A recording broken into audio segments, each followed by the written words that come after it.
Hey, I want to tell you about a new mini course that I have. It's called the 5 Minute Shift.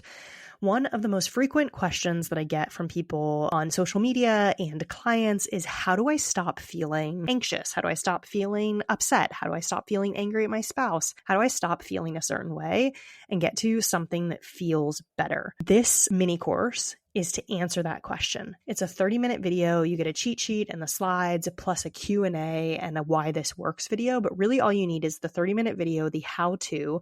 It's a process I use every single day, multiple times a day. I have clients who use it and have experienced huge changes in their life. And if you practice this method over and over again, I promise you'll be able to shift any emotion in around 90 seconds to about 5 minutes.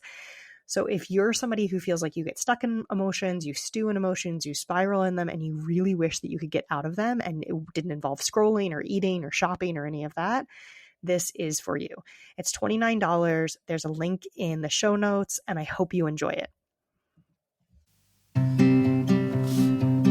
Welcome back to Calmer Conversations, the podcast where you learn how to help your brain become a calmer place to be so that it's easier to feel exactly how you want to feel in your daily life. Whether that's feeling calm and confident, content, or even joyful, or just like you've done enough of the right things at the end of the day, or all of the above. I'm Cecilia Mandrick. I'm a certified life coach, yoga therapist, and founder of the Calm Brain Academy. If you're ready to shift the patterns of self-sabotage, procrastination, daily overwhelm, people-pleasing, and perfectionism, you're in the right place. Not only is it possible to change the conversation between your brain and your body, when you do, you'll change your life in the process. And you're one step closer just by joining me today.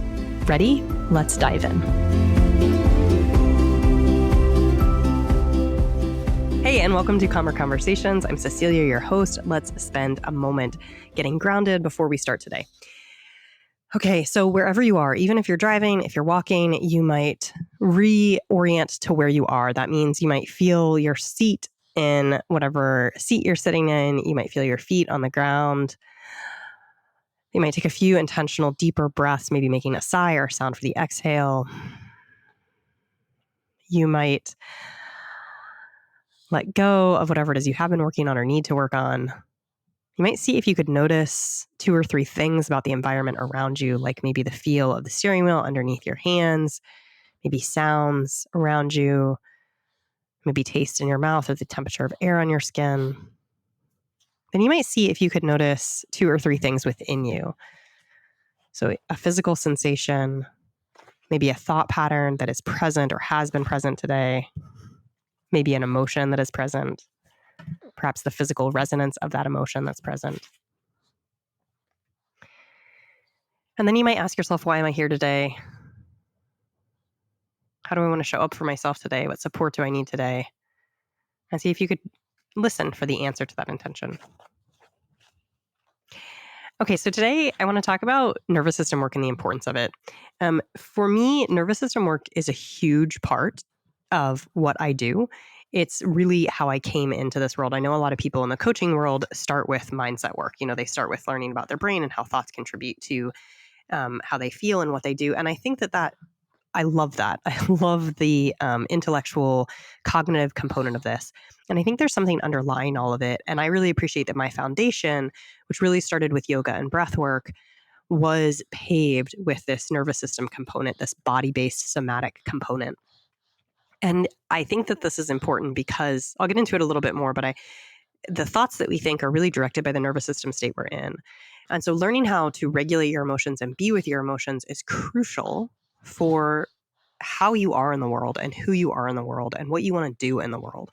And so if you're doing thought work without some nervous system work along the way, you might be having some success. And I know that a lot of people have had a lot of success, but I do think that this is such a crucial component of it that you're perhaps doing yourself a disservice, or you're working harder than you need to with the thought component if you're not doing this. This is why in the Life Lab in my group, we have somatic sessions every week. And along with that, the conversations within the coaching and within the group lessons that we do are peppered with this understanding of your nervous system, because your nervous system, the more you understand it, the more agency you have in the world, the more self-efficacy you have, the more compassion you have for yourself and others. You actually can, there are a million things. Anyway, this was prompted because one of my clients sent me a post on Instagram, and I thought they just said it so well. And so I'm going to read it to you. And it's from this thing called the War Paint Journal, which I don't actually follow, I don't think. But I think that they said this beautifully. So I'm going to quote them now. Teaching people how to regulate their emotions is crime prevention. It's addiction prevention. It's suicide prevention. It's generational healing. It's how we stop raising adults who explode, implode, or shut down at the first sign of discomfort.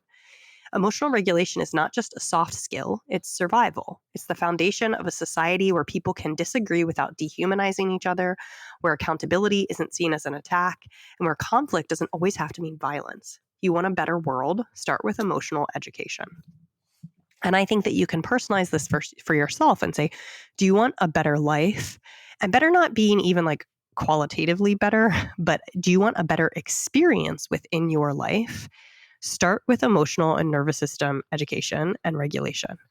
Start in this place and everything starts to unlock for you. And I want to tell you what I mean by this. So if you are the way your brain works is it gives a lot of preference to survival. And that makes sense, right? It makes sense because survival is kind of important as a species, but also because our brains have ancestors, right? And they have reptilian ancestors in which survival and survival in a kind of very rudimentary way is crucial. And so your brain is not designed necessarily for your thriving. You can actually hack your brain to be wired for more thrival and for enjoyment in this life. But you have to do that through conscious understanding of your nervous system and consciously working with your nervous system. So know that every time that you're presented with a threat, your brain is using its salience network, its past beliefs, past experiences, its knowledge of the world to protect you and to try and anticipate pain in the future. And what this means for you is that you're interpreting things not necessarily as they are, but as your brain thinks they are, and as it's categorized them as importance for your survival and for the maintenance of energy within you.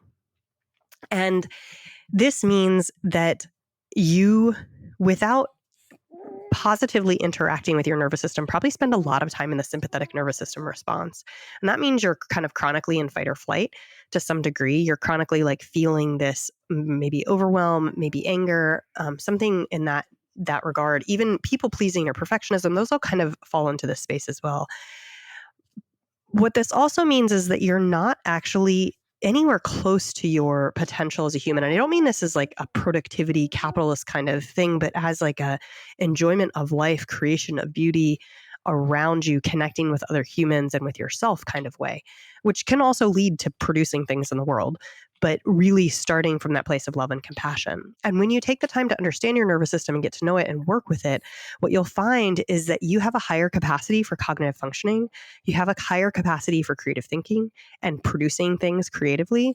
You have a higher capacity to connect with other humans. Like you actually gain access to being able to connect with other humans and understand other humans, whether they believe what you believe or not, whether they have the same background as you or not. You have compassion for them because they are other living beings. You have the capacity to hear differently, right? Your ear actually works differently when you're in this regulated space. You have the capacity to interact with your subconscious in a way that you can redirect what it pays attention to in the world, which changes what you actually see in the world. And if you listen to the episode where I talked about trucks and actually being able to see trucks driving down the road, big like dump trucks and things like that, that is exactly what I'm talking about here. But this all starts with nervous system regulation. So being able to regulate your nervous system and bring it back into the parasympathetic space is I think one of the key. It is the foundation for all of this work, right? So if you're doing the thought work without the nervous system work, you're kind of working against yourself because it's harder to change your thoughts when you're in the sympathetic space. You also have different thoughts when you're in the sympathetic space. And so it would behoove you to figure out how to come back to the parasympathetic space more often. And we talked about this in a Life Lab call in which we talked about how you're not supposed to just be in the parasympathetic space, but you're supposed to return to the parasympathetic space pretty regularly throughout the day and spend the vast majority of your time in that parasympathetic space. That's the rest, digest, connect, create, think creatively, think compassionately, make connections with other human beings, that space. And most of the time, what happens is we get a little bit stressed, maybe we wake up a little bit late, and then we enter the sympathetic space and we don't know how to return. So we spend the rest of the day getting further and further into the sympathetic space. And our window of tolerance is generally getting a little bit smaller and smaller, which then leads to things like burnout. What you can learn how to do is recognize when you've exited the parasympathetic space, you've exited that like nice home, and you can be with yourself. You can figure out how to regulate. And when you figure out how to regulate, you bring yourself back. And this process becomes this like continual, like I'm stretched and I come back. I'm stretched and I come back. I'm stretched and I come back. And if you've ever done something like mobility work or yoga, you notice that the more you do something, the more your capacity to be able to do it. So when you figure out how to do a forward bend in yoga the first time, you might not even be able to touch your toes. But if you keep coming back to it and you do it with compassion and not force, you'll find over time you actually have a lengthening and a changing of your connective tissues, of your muscles, of your tendons. All these different things within your body start to shift and change. Same thing with your capacity to walk, right? If you haven't been walking and you've been spending a lot of time sitting down, the first time you walk up a hill might feel really hard, but you notice that if you keep doing it, you get better at it, and your capacity to walk up longer hills, maybe even more quickly, increases. The same thing is true with your nervous system. The more you work with it, the more your capacity to come back to regulation, and the greater your zone for regulation. So all of a sudden, waking up late doesn't send you off on a terrible day. It's just something that happened that you now know how to work with. And again, when you start doing this on your own, what you do is you create a different experience for yourself. But what happens when many people start doing this, or even when you start doing this, you have an impact on the people you live with or spend a lot of time with. So like your friends or your family. You have an impact on your community and your work environment, and that actually starts to expand and expand. So the more you're regulated, the more you give the capacity for others to regulate with you and for greater regulation within the world. This has a massive impact. This is why I say this work is not selfish, that it is actually radically world changing to do it, right? It sounds selfish. I'm going to spend a bunch of money on myself to kind of figure out how to regulate my nervous system, but it's not you just figuring out how to regulate your nervous system. It's you bringing more regulation into the world, changing your thoughts within the world, changing the collective beliefs within our society so that we as a world can start to shift and change in a different direction. So it all starts with you. It all starts with figuring out how to regulate your nervous system so that these systemic issues that we're facing start to shift in the world. Most of us don't have the audience or the capacity to shift millions of people all at once, but you don't have to do that. If you focus on shifting yourself, you will actually start to shift those around you. It'll start with 2 people and then 5 people and then 100 people, and it will keep growing. But I promise if you commit to doing this work and you commit to showing up for yourself, you will see major changes. It will be easier to change your thoughts, and your life will start to change in really radical ways.